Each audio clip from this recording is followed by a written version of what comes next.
The photograph arrived on a Tuesday morning in 1945, smuggled into Keiko's trembling hands by her cousin who worked at the American military base near Yokohama. Her heart stopped, not from fear, though fear was certainly present, but from the sheer impossibility of what she was being asked to do. A blind date with an American soldier, a Black American soldier to be specific.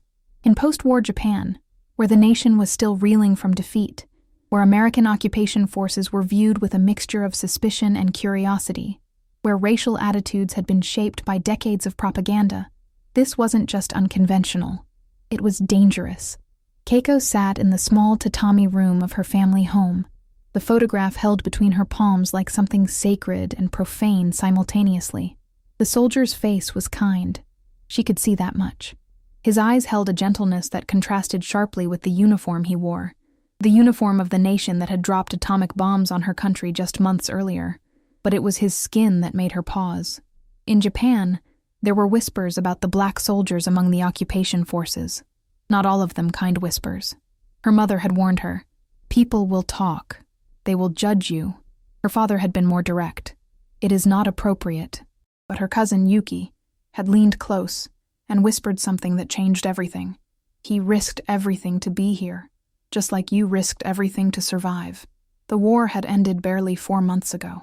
Keiko was 23 years old, and she had lived through fire bombings, food shortages, the constant threat of death from above. She had watched her childhood home burn. She had held her younger brother as he wept from hunger. She had survived by being practical, by making difficult choices, by refusing to break, even when breaking seemed inevitable. But this felt different. This felt dangerous, in a way that had nothing to do with survival, and everything to do with her heart. The soldier's name was James. He had been born in Alabama. He had come to Japan as part of the occupation forces, serving in a logistics unit that helped distribute supplies to the devastated population. He was 25 years old. He had never been to college, but he read constantly. He wrote poetry in the evenings. He had seen things in this war that had fundamentally altered who he was as a human being. Yuki had explained all of this slowly, carefully, as if Keiko needed time to absorb not just the facts, but the humanity behind them. He asked specifically if he could meet someone Japanese. Yuki had said. He said he wanted to understand this country he's now living in. He wanted to meet a woman who could help him see beyond the uniform. That request itself was radical. That request itself was revolutionary. In 1945, in occupied Japan, a Black American soldier wanting to meet a Japanese woman, not as a conquest, not as a statistical encounter, but as a genuine human exchange. This was nearly incomprehensible. If you're finding this story as compelling as we do, please hit that like button and subscribe for more incredible historical narratives that will blow your mind. Stories like this one deserve to be seen. Keiko looked at the photograph again. James's smile was genuine. She could see it in the slight crinkle at the corners of his eyes. There was no predation there. There was only hope. And somehow, that terrified her more than anything else. The meeting was scheduled for Saturday afternoon at a small tea house in a neutral neighborhood, a place far enough from both the American base and her family's home that they might maintain some discretion. Keiko had not told her parents. She had barely told herself that she was actually going to do this. But as Saturday approached, as the week unfolded with agonizing slowness, she realized that she was going. She was genuinely going to meet this man. On Friday night, she could not sleep. She lay in the darkness of her room, listening to her mother's soft snores from the adjacent space, listening to the sounds of Yokohama settling into night, the distant call of a night watch, the rustling of leaves in the autumn breeze. She thought about what it meant to be brave. She thought about what it meant to be foolish. She wondered if there was any real difference. By Saturday morning, she had made a decision that would ripple through her entire life. She had decided that she would meet him not as a conquered nation meets its conqueror, and not as a woman meets a forbidden stranger. She would meet him as a human being meets another human being. Simple, radical, terrifying. The tea house was small and quiet when she arrived 15 minutes early. Her hands were shaking as she removed her shoes and stepped onto the tatami matting. She chose a low table in the corner, a position that would allow her to see him when he entered. She ordered tea that she had no intention of drinking. She waited. He was exactly on time. When James entered the tea house, Keiko's breath caught. He was taller than she expected. his uniform pressed and formal despite the casual nature of their meeting. But it was his eyes that captured her attention. They were searching, uncertain, hopeful. He saw her immediately, and for a moment that stretched like an eternity, neither of them moved. Then he smiled, and everything changed. James had prepared for this moment for weeks. He had rehearsed conversations in his head, imagined scenarios, considered the various ways this could go wrong. He knew the risks, not just for himself, but for Keiko. He was acutely aware that he was not simply a man asking a woman on a date. He was a representative of an occupying force, a black man in a nation that had been taught to view people like him with suspicion or worse, and he was crossing a social boundary that almost no one in 1945 would cross voluntarily. But James had learned something crucial during the war that had fundamentally altered his perspective on courage. Courage wasn't the absence of fear. Courage was moving forward despite the fear, because the alternative, remaining silent, remaining invisible, accepting the limitations imposed by others, was a kind of death. He had grown up in Alabama, where the color of his skin determined where he could sit, where he could eat, what doors he could enter. He had joined the military partly to escape that reality, and partly because he believed in something larger than himself. The war had shown him that belief and reality rarely aligned, but it had also shown him that small acts of defiance, small moments of connection across seemingly impossible divides, could matter enormously. Keiko was more beautiful than her photograph suggested. There was a fragility to her face that was also incredibly strong, the face of someone who had endured and survived. James understood that look. He had seen it in the faces of Japanese civilians as he distributed food and supplies. He had seen it in the mirror. "Thank you for meeting me," he said in careful, accented Japanese. He had been studying the language, spending his evenings with military translators, determined to meet this moment with respect rather than assumption. Keiko's eyes widened slightly at his attempt at her language. "Your Japanese is very good," she replied in English, which she had studied years ago in school. "Not good. Terrible," James laughed. "But I am trying. I want to be respectful in your country." "Your country now, too," Keiko said, and there was something in her tone. Not quite forgiveness, but perhaps understanding. "You are here. You are part of what happens next." James sat down across from her, his large frame folding carefully into the space designed for smaller bodies. "That is why I wanted to meet you, to understand what comes next, to understand Japan beyond the war, beyond the occupation, to understand you." The conversation that followed was unlike anything either of them had anticipated. They talked for 3 hours, barely touching the tea that had been served. James spoke about his childhood in Alabama, about the moment he had first understood that the world considered him less than fully human because of his skin. Keiko spoke about surviving the fire bombings, about losing her home, about the strange surreality of watching her nation's enemies distribute food and supplies. But more than the words, what mattered was the listening. James listened to Keiko with complete attention, his eyes never wavering, his body language communicating that what she said mattered enormously. Keiko listened to James with the same intensity, hearing not just his words but the weight they carried, the courage it took to speak them. "People will be very angry about this," Keiko said at one point, "about us meeting like this." "People are always angry," James replied. "I stopped making decisions based on other people's anger a long time ago.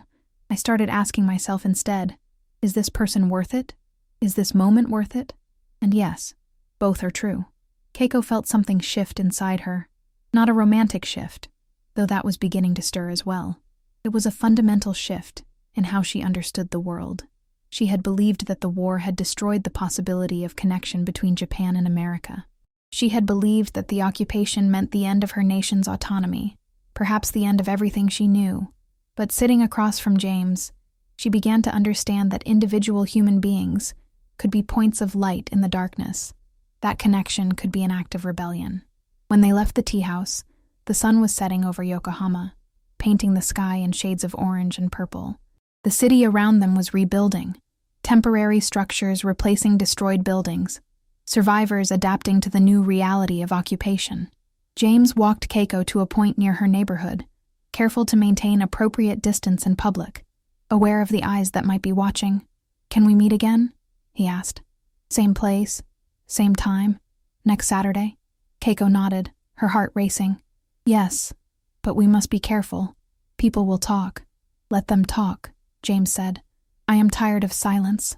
What neither of them anticipated was how quickly their relationship would become visible, and how violently some portions of Japanese society would respond.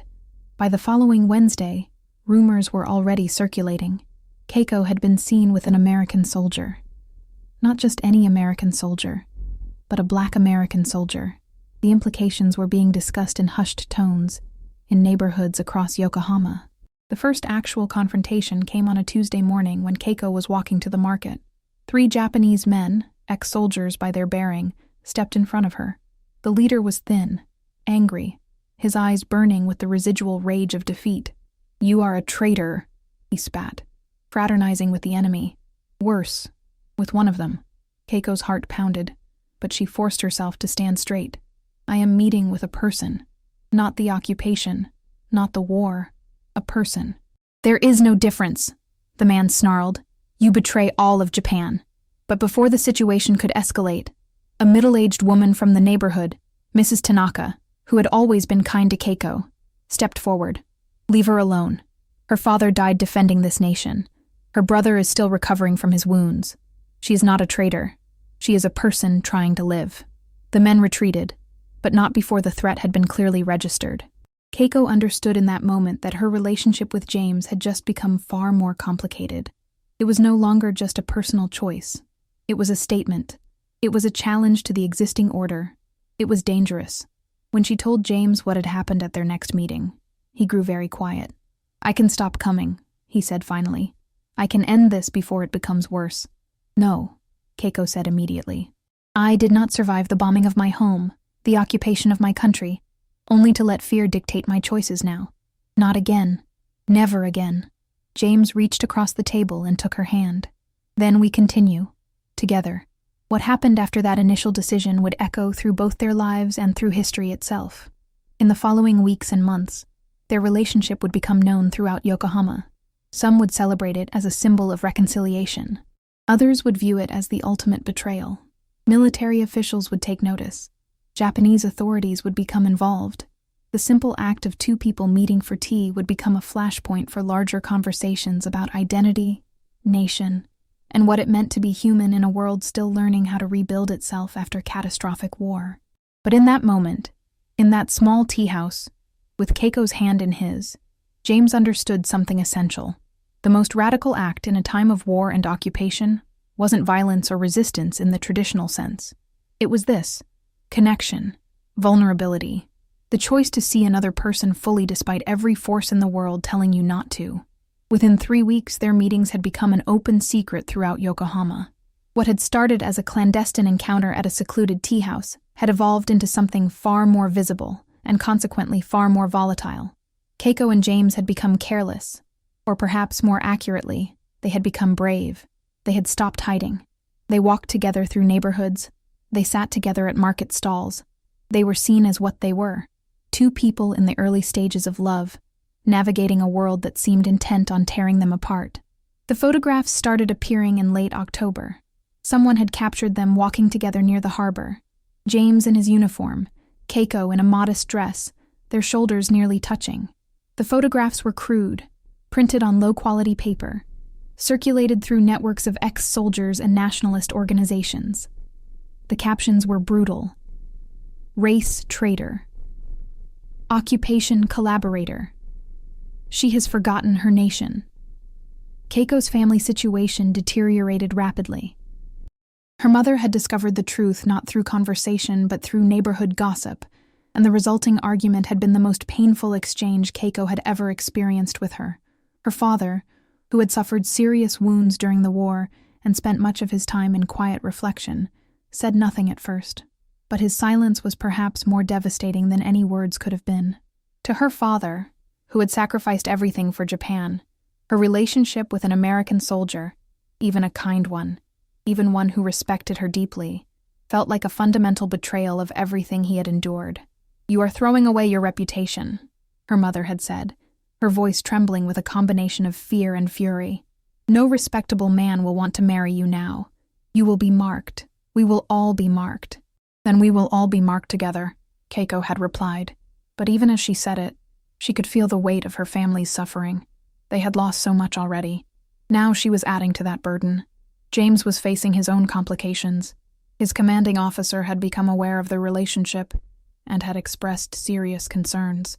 "This is making complications for everyone," the officer had said during a private conversation. "Your presence here is already a point of contention. This relationship is escalating that tension significantly. I'm asking you, as your commanding officer, to consider the consequences of what you're doing." James had responded with careful respect. "Sir, I understand the complications, but I also understand that if we don't start making choices based on who people are, rather than what they look like, nothing changes." The war was fought in part because of the kind of thinking that says some people are less valuable than others. "I won't contribute to that thinking anymore," the officer had sighed deeply. "You're a good soldier, James. That's the only reason I'm not making this an order. But understand that you're taking risks. The occupation is fragile. There are forces in Japan who resent our presence, and there are forces in America who don't want to see this. Be careful." The warning was clear, and James took it seriously. What he didn't do was end his relationship with Keiko. Instead, he became more thoughtful about risk management. They continued to meet, but with greater awareness of surveillance and potential danger. By November, the situation had attracted the attention of Japanese nationalist groups, who saw Keiko and James's relationship as a symbol of everything that had gone wrong with Japan's defeat and occupation. On a cold night, while James and Keiko were walking through a quieter neighborhood, they were confronted by a group of 5 men, their faces obscured by darkness and intent. "You are destroying our nation," one of them said, his voice containing genuine rage and genuine pain. "Our country is already broken. Do not break it further." James stepped forward, placing himself between Keiko and the men. "I am not here to break anything. I am here to help rebuild, just as Keiko is doing." "By lying with the occupier," another man spat. "This is not rebuilding. This is capitulation." The situation was seconds away from becoming violent when a truck pulled around the corner, its headlights illuminating the scene. The men scattered immediately, recognizing that American military presence could complicate matters significantly for them. But the message had been delivered. Keiko and James were not safe. Their love, and it was becoming clear to both of them that this was love, not merely attraction or curiosity, was putting them in genuine physical danger. That night, sitting in the small apartment that James had rented in a mixed neighborhood, they had their first serious conversation about the future. "We cannot continue like this," Keiko said, though saying it felt like tearing out her own heart. "Eventually, someone will hurt you, or me, or both of us." "So what are you suggesting?" James asked quietly. "That we stop seeing each other?" "I am suggesting that we think about what comes next. Because this," she gestured vaguely at the space between them, "cannot continue indefinitely in Japan. The country will not allow it. The military will not allow it.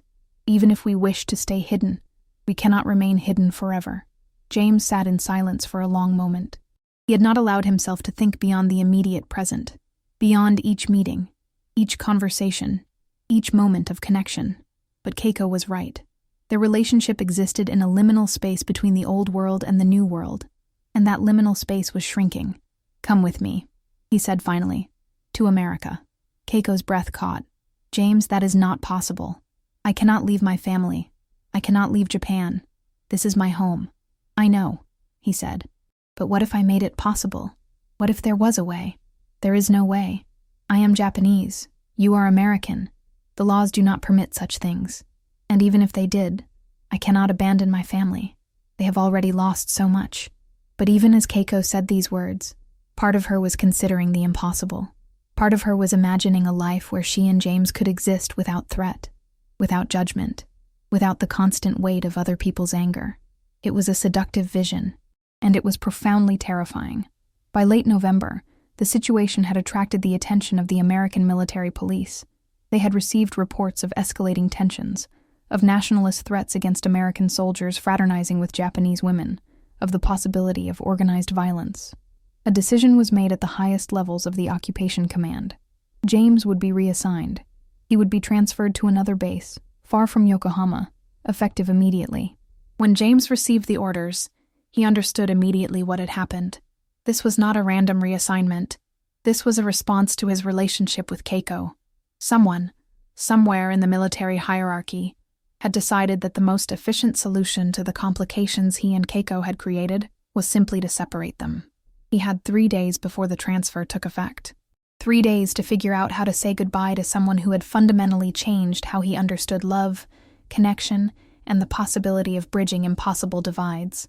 The 3 days that followed James's transfer notice were simultaneously the most precious and most painful of both their lives. They spent every available moment together, knowing with painful certainty that these moments were finite. Keiko's family, having come to understand that James was being forced away, experienced a complicated shift in their feelings toward him. He had become, in their eyes, a victim of the same system that was keeping Japan under occupation. They allowed him to visit the family home, an extraordinary gesture that spoke volumes about how far Keiko's mother and father had come in their understanding. On the final evening, sitting in the small garden of the family home, Keiko's father spoke to James for the first time with genuine warmth, rather than resignation. "You love my daughter," he said. It was not a question. "I do," James replied without hesitation. "Very much. In another time, in another world, I would not permit this," her father continued. "But in this world, in this broken time, I can see that you are an honorable man. You have treated my daughter with respect. You have faced the anger of your own people for her sake. This is not something I expected to ever respect in an American soldier, but I do respect it." "Thank you, sir," James said. "I know I cannot replace what your family has lost. I know my nation inflicted tremendous suffering on Japan, but I want you to know that I am not here as a representative of that suffering. I am here as a man who loves your daughter." The conversation shifted something in James. He had been carrying guilt about the occupation, about America's role in the war, about his own participation in the military structure that had caused so much pain. But Keiko's father's words suggested a path beyond that guilt. Not absolution, but recognition that individual human beings could transcend the systems they inhabited. That night, alone with Keiko, James made a proposal. It was not romantic in the traditional sense. It was desperate and impractical, and in direct violation of military regulations. But it was also the only thing that made sense to him. "Marry me," he said, "before I leave. We marry, even if it is not officially recognized yet. We marry in spirit, if not in law. And then, we figure out how to make the rest possible." Keiko wept. She wept because she wanted to say yes more than she wanted anything in her life. She wept because the obstacles between them seemed insurmountable. She wept because saying yes meant risking her family's standing, meant violating Japanese social conventions, meant placing her faith in a future that was completely uncertain. "Yes," she whispered finally. "Yes, I will marry you." They could not have a traditional wedding. There was no time, no social permission, no legal framework that would permit it. Instead, they created their own ceremony, with Keiko's family witnessing and Yuki serving as a kind of unofficial priestess, drawing on Buddhist traditions to bless the union. They exchanged simple rings.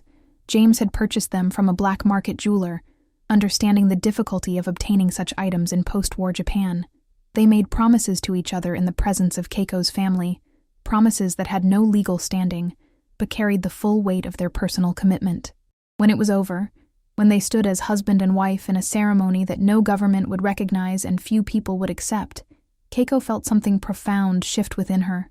She was no longer simply a woman defying social convention. She was now a wife. She had made a choice that bound her to James not for the moment, but for the future, whatever that future might be. The morning of James's departure arrived with cruel brightness. They had spent the night together, not in a physical sense. Propriety and respect for Keiko's family had prevented that, but in closeness, talking about everything and nothing, memorizing each other's presence. At the base, James prepared to board the truck that would take him to the train station. Keiko could not go with him that far. Military regulations were still military regulations, but they had arranged a final moment together at a point between the base and the civilian sectors. They stood facing each other, the reality of separation finally becoming concrete and undeniable. James reached out and took both of Keiko's hands. "I will find a way," he said. I don't know how yet, but I will find a way for us to be together. Officially, legally. I will find a way to bring you to America if that is what we decide, or I will find a way to stay here if that becomes possible. But I will not accept that this ends here. The military will not permit it, Keiko said, though her words lacked conviction. She wanted to believe him, against all logic, against all evidence to the contrary. She wanted to believe that love could overcome the systems and structures designed to prevent it. The military is not my final authority, James replied. And it is not yours. We are our final authorities. We decide what is possible. We decide what matters. He kissed her then, publicly, without regard for who might be watching. It was an act of defiance and an act of commitment simultaneously. When they pulled apart, there were tears on both their faces. I love you, Keiko, James said. I will always love you. That is not something that changes because of distance or military orders or the resistance of the world. I love you, Keiko replied. Come back to me. However it must happen, whatever we must do, come back to me. James boarded the truck, and Keiko watched it until it disappeared around a corner, carrying her husband away to an unknown destination and an uncertain future. She stood alone on the street, a young Japanese woman in post-war Yokohama, married to an American soldier in a marriage that no government recognized and few people accepted. But it was real. It was absolutely real. And somehow, that reality felt like the most powerful force in the world. For the first month after James's transfer, there was silence. Keiko waited desperately for some word, some indication that he was thinking of her, that the marriage they had created was still alive despite the physical distance that now separated them.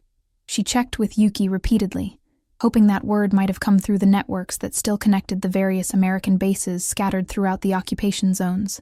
Nothing came. The silence was almost unbearable. Keiko had experienced loss before, the loss of her home, the loss of her innocence, the loss of her nation's autonomy. But this was a different kind of loss. This was the loss of someone she had chosen, someone she had bound herself to through will and commitment rather than through circumstance. It was a loss that felt like a betrayal of the promise they had made to each other. Her family, sensing her despair, attempted to provide comfort. Her mother, who had come to respect James despite her initial opposition, suggested that perhaps the separation was for the best. Military life is difficult, she said gently. Perhaps it is better that you rebuild your own life here. There are good men in Japan who would be honored to marry you. But Keiko could not imagine being with anyone else. She was married, in her heart and in her commitment, even if no legal document recognized that marriage. She existed in a state of profound limbo, wife and not wife, separated and not separated, hopeful and despairing in equal measure. Then, 3 weeks into the silence, a letter arrived. It was delivered by Yuki, who had received it through a friend who worked at the base. The envelope was worn from travel, the address written in careful, deliberate handwriting that Keiko recognized immediately as James's. Inside was a letter, written on military issue paper, and it was everything she had been hoping for and dreading to receive. My dearest Keiko, I do not know how long it will take this letter to reach you, or if it will reach you at all. Military mail is uncertain these days, and I am unsure of the regulations regarding letters to Japanese civilians from American soldiers in certain circumstances. But I am sending it anyway, because not sending it would feel like a betrayal of everything we have promised each other. I am in Osaka now, assigned to a supply depot that serves multiple occupation zones. It is not an ideal posting. The work is monotonous, and the city is still deeply marked by the fire bombings. But I think of you constantly. I wonder if you are eating enough, if your family is recovering from the losses they have suffered, if you are thinking of me the way I am constantly thinking of you. I have made inquiries about the possibility of marriage certificates and the legal status of our union. The answers I have received are not encouraging. Apparently, there are regulations that make marriage between American soldiers and Japanese nationals complicated at best and impossible at worst, depending on the specific circumstances and the commanding officers involved. But I am not accepting those answers as final. I am exploring other options. What I want to tell you is this. Our marriage is real to me, more real than anything else I have ever experienced. The fact that no government recognizes it does not diminish its reality in my heart and in my commitment to you. I made a promise to you, and I intend to keep that promise, regardless of what legal obstacles we must overcome. I love you, Keiko. I know you are in pain right now. I know the separation is difficult. But we must both hold on to the belief that this is not permanent. That somehow, we will find a way to be together. Because the alternative, accepting that we have lost each other, is something I cannot do. Yours in love and commitment. James. Keiko read the letter so many times that she nearly wore through the paper. She slept with it under her pillow. She kept it hidden in a place where her mother would not find it, not because she feared her mother's judgment anymore, but because the letter felt like something sacred, something private between her and James. She wrote back. She wrote long letters detailing her daily life, her family's slow recovery, the ways that Japan was beginning to rebuild. She wrote about her fears and her hopes. She wrote about the conversations she was having with neighbors who had begun to accept her relationship with James as simply another part of the complicated reality of the occupation. The letters became a lifeline for both of them. James would write about his plans, his research into the possibilities of marriage certificates and immigration, his conversations with military chaplains who were sympathetic to the situation. He would write about the poetry he was composing in the evenings, poetry that spoke to longing, to connection across impossible divides, to the possibility of love triumphing over systems designed to prevent it. By early 1946, a pattern had established itself. Letters would arrive every 2 to 3 weeks, sometimes more frequently, sometimes with longer gaps. Each letter was a conversation, a testimony to the continued reality of their marriage despite all the forces working against it. But letters were not enough. By spring of 1946, more than 6 months after James's transfer, both of them were beginning to despair at the possibility of actual reunion. The military occupation of Japan showed no signs of ending. James's assignment in Osaka seemed indefinite. The regulations regarding American soldiers and Japanese nationals remained absolute in their prohibition against official marriage and very clear in their disapproval of fraternization. It was during this period that James made a decision that would fundamentally change the trajectory of their lives. He made contact with a military chaplain, Captain Morrison, who had proven sympathetic to situations like theirs.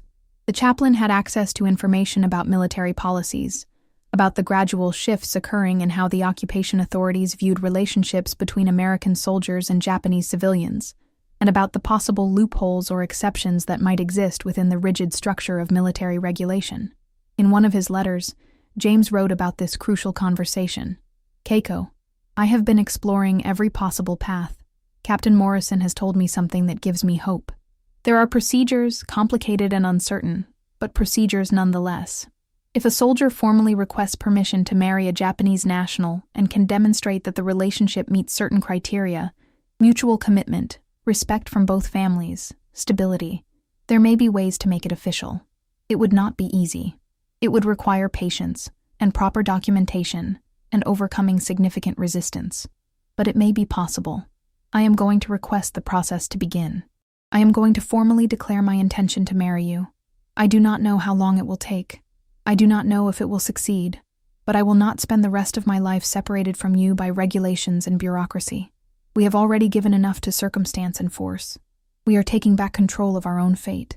The letter galvanized Keiko into action as well. She began working with her father, who had become something of an advocate for their union, to gather the necessary documentation that would support James's request. They obtained written statements from neighbors, from her teacher, from community leaders, demonstrating that Keiko was a person of good character, that her family was respected despite the complications of her marriage to an American, that she was genuinely committed to James. By summer of 1946, James had formally filed the request with his commanding officer. The response was not immediate. The military bureaucracy moved slowly, particularly with matters that involved significant precedent-setting or potential complications.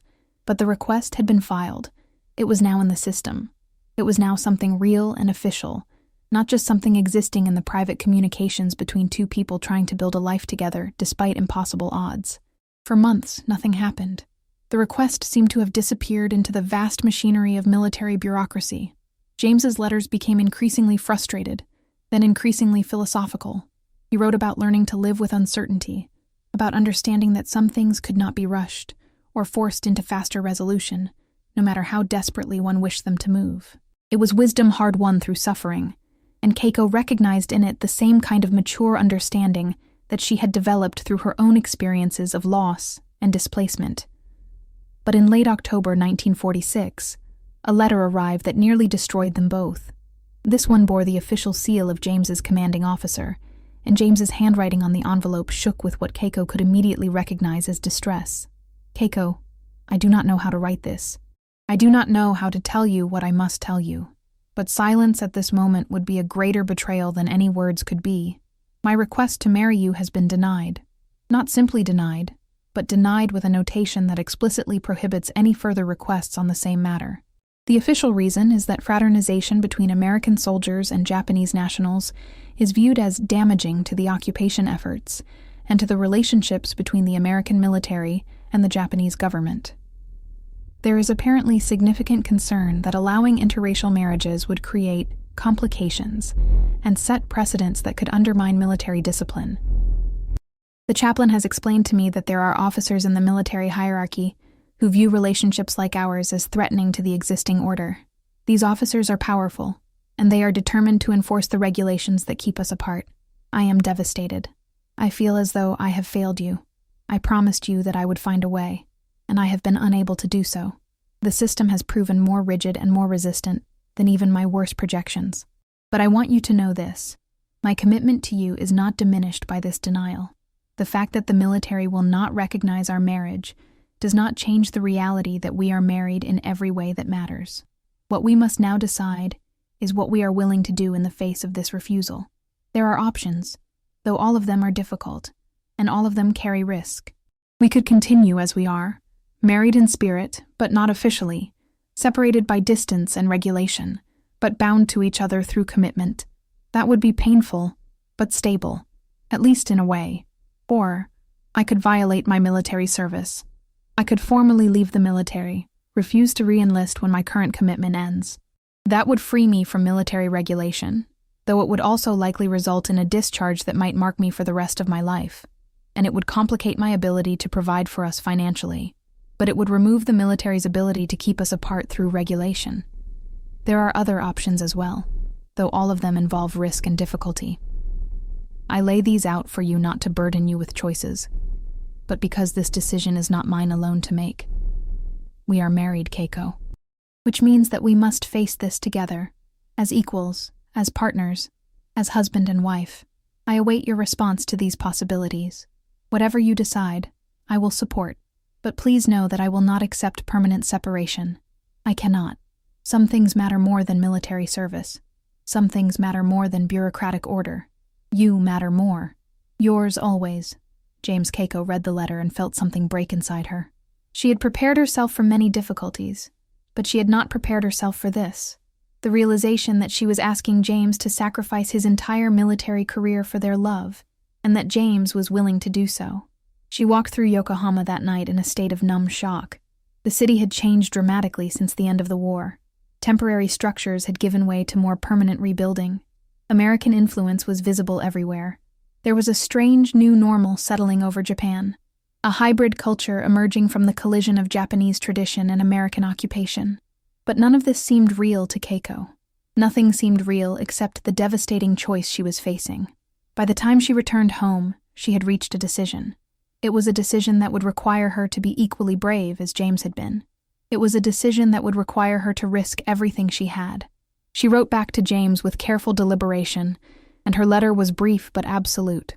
James, do not leave the military for me. Not yet. Not while there may still be other paths. You do not fully understand the power that will come from refusing to be separated, from continuing to exist, together or apart, as husband and wife despite the military's refusal to recognize that reality. But I have another proposal, one that may be more dangerous, but one that may also be our only genuine path to freedom. I am going to apply for permission to come to America. Not as your wife, the military clearly will not permit that, but as a domestic worker, as part of one of the programs they are establishing to bring Japanese workers to support the American bases and American families. It is not dignified. It will be difficult. It will require me to leave my family and my country. But once I am in America, I will no longer be under Japanese regulation. I will no longer be subject to military control. I will be a person in a country where interracial marriage, while certainly not accepted by all, is at least legal. We can marry there, openly and officially. And then, once we are legally married, once that commitment is official and recognized, perhaps we can find a way to come back to Japan together. Or perhaps we will stay in America. I do not know. But I know that I cannot spend my life separated from you by bureaucracy and regulation. This is what I am asking. Support my application. Help me find a way to come to America. Help me find the courage to leave everything behind in order to build a life with you. The decision Keiko had made was momentous, terrifying, and absolutely clear to her as soon as she had made it. She was not going to accept the military's refusal. She was not going to spend the rest of her life separated from James by regulation and force. She was going to take the most radical action available to her. She was going to leave Japan. It was a decision that would separate her from her family, from her homeland, from everything she had ever known. It was a decision made not out of romance or impulse, but out of the clear-eyed understanding that some things, love, commitment, the right to choose one's own future, mattered more than geography or nation, or the rules created by institutions designed to control human behavior. James received Keiko's letter in early November 1946, and it changed everything. What had seemed like an impossible situation suddenly had a path forward. Difficult, complicated, frightening, but genuinely possible. He immediately made contact with Captain Morrison again, and explained what Keiko was proposing. The chaplain's response was cautious, but ultimately supportive. There are programs, he explained. The military is indeed bringing Japanese workers to America, primarily women to work as domestic help for military families. The process is complicated. There is significant background checking, medical evaluation, security clearance, but it can be done.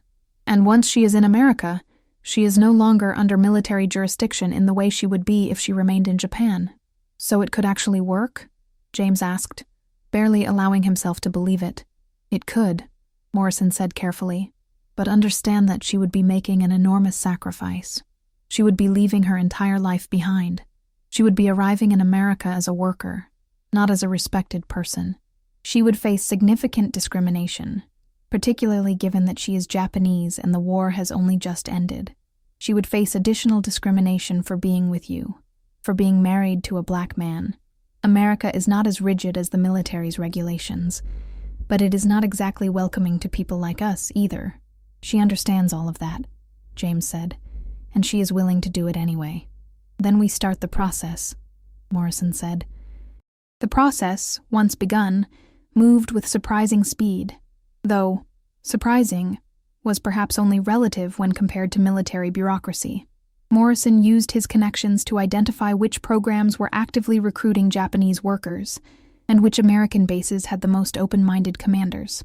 He also began laying groundwork with people in James's chain of command, preparing them for the possibility that James's wife would be arriving in America. Keiko, for her part, began the difficult work of preparing her family for her departure. She sat with her father and told him the truth, not just that she was going to America, but why, and with full honesty about what her life would be like there. Her father, weakened by war wounds but strengthened by years of learning to accept fundamental life changes, listened carefully. When she finished, he was quiet for a long moment. "You love him," he said finally. "I do," Keiko confirmed. "And he loves you." "Yes." "Then you must go," her father said, "because this is something that transcends nation and war and all the structures that have tried to keep you apart. This is something fundamental to being human, the ability to choose love, to commit to another person, to build a life together. Japan took much from you. The war took much from all of us. Do not let it also take this." Her mother wept, but she did not argue. Perhaps she understood, as Keiko's father did, that love that was willing to sacrifice so much was something sacred. Perhaps she understood that the world needed more evidence of connection across divides, not less. Or perhaps she simply understood that her daughter's happiness mattered more than propriety or convention. By December 1946, Keiko's application for the worker program had been submitted. She was rejected twice, once for insufficient work experience, once for vague security concerns. But on the third application, submitted with additional supporting letters from community leaders, And with Captain Morrison's quiet advocacy working behind the scenes, she was approved. The approval letter arrived in January 1947. It outlined the terms. She would be employed as a domestic worker in the Tokyo area, where she would receive training before being transferred to America. The salary was minimal, but it included room and board. She would be required to work for a minimum of 2 years, though the terms could be extended. And most importantly, once she completed her training and was transferred to America, she would be on American soil, subject to American law, free from military regulation in the way that had kept her and James apart. The night before she left Yokohama, Keiko wrote her final letter to James as an unmarried woman, in the eyes of the law, or a woman separated by continents from her husband, in the eyes of her heart. James, tomorrow, I leave Yokohama. Tomorrow, I begin the journey that will take me to America, to you, to our future together. I am terrified. I am heartbroken at leaving my family. I am uncertain about what I will find in America, about whether I will be able to adjust, about whether I have made the right decision. But I am also certain. I am certain that I love you. I am certain that our marriage is real and valid, and worth fighting for. I am certain that the future we are building together is worth any sacrifice. My mother gave me a photograph this morning. It is a picture of my family, taken just after the war ended. We are all in it. My parents, my brother, myself. We are damaged and changed by what we have endured, but we are together. My mother said, "Take this with you, so that you remember where you come from, and so that you know that we will be waiting for you, wherever you are in the world. I will carry that photograph with me to America, and I will carry the knowledge that my family has blessed this journey, has blessed our union, has chosen to support my happiness over convention. The journey will take several weeks. I will arrive in America in spring, 1947. By then, I will have completed my basic training and been assigned to my position. Once I arrive at my destination, I will find a way to contact you. And then, we will no longer be separated. Then, we can finally be together as we have always been in our hearts. I love you. I have loved you since that first blind date that changed both our lives.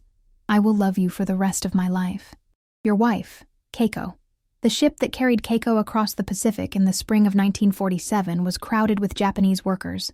Hundreds of men and women, mostly young, all leaving their homeland for employment in America. Most were quiet, introspective, processing the enormity of what they were doing. Some were excited. Some were terrified. Nearly all of them were uncertain about what they would find. Keiko stood on the deck of the ship every evening, watching the ocean stretch out before her, feeling the miles accumulate between herself and everything she had ever known. She thought about her family constantly. She wondered if she had made a terrible mistake.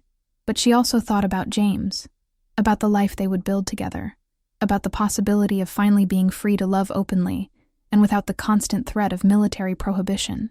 The journey took 19 days. When the ship pulled into port in San Francisco, Keiko's first impression of America was of enormous wealth, enormous space, enormous dissonance with everything she had experienced in post-war Japan. The buildings were tall and magnificent. The automobiles were numerous and well-maintained. There was food everywhere, abundance of a kind that she had not seen since before the war. She was processed through immigration with hundreds of other workers, interviewed by officials who seemed to view her and the others primarily as sources of labor, rather than as human beings with individual stories and complex motivations. She was assigned to a position in the Los Angeles area, working for the family of a military officer. She was given basic orientation about American culture, American food, American expectations. She was told to be respectful, obedient, and grateful for the opportunity. By late April 1947, Keiko was living in Los Angeles, in a small room on the grounds of the military officer's home, working as a domestic helper.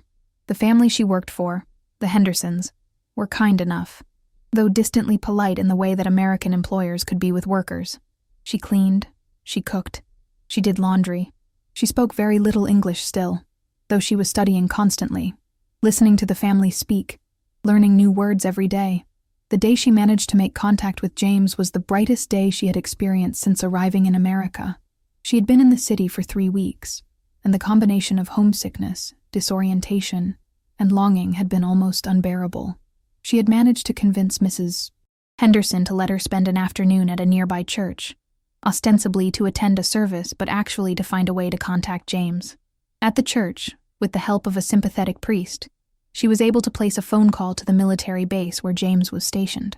The connection was poor, crackling with static, but when she heard his voice, actual voice, not letters, not imagination, but his real voice, she wept with relief. "Keiko?" he said, and she could hear the shock and joy in that single word. "Yes," she said. "I am here. I am in America." "My God," he said. "You are actually here." They could not speak long. The phone was being monitored, and neither of them wanted to create complications. But they made plans. James would find a way to get leave. They would meet. And then, finally, they would begin their new life together. The reunion, when it came 2 weeks later, was almost overwhelming in its intensity. James had managed to get a 3-day pass, and they met at a hotel that did not ask too many questions about the interracial couple requesting a room. When James knocked on the door, and Keiko opened it, it was as though the 18 months of separation dissolved in an instant. "You are here," he said, simply stunned. "You are actually here." "I am here," Keiko confirmed. "I came all this way. I left everything. I crossed an ocean. I am here." They held each other without speaking for a long time. And then James did something that Keiko had not expected. He produced a ring.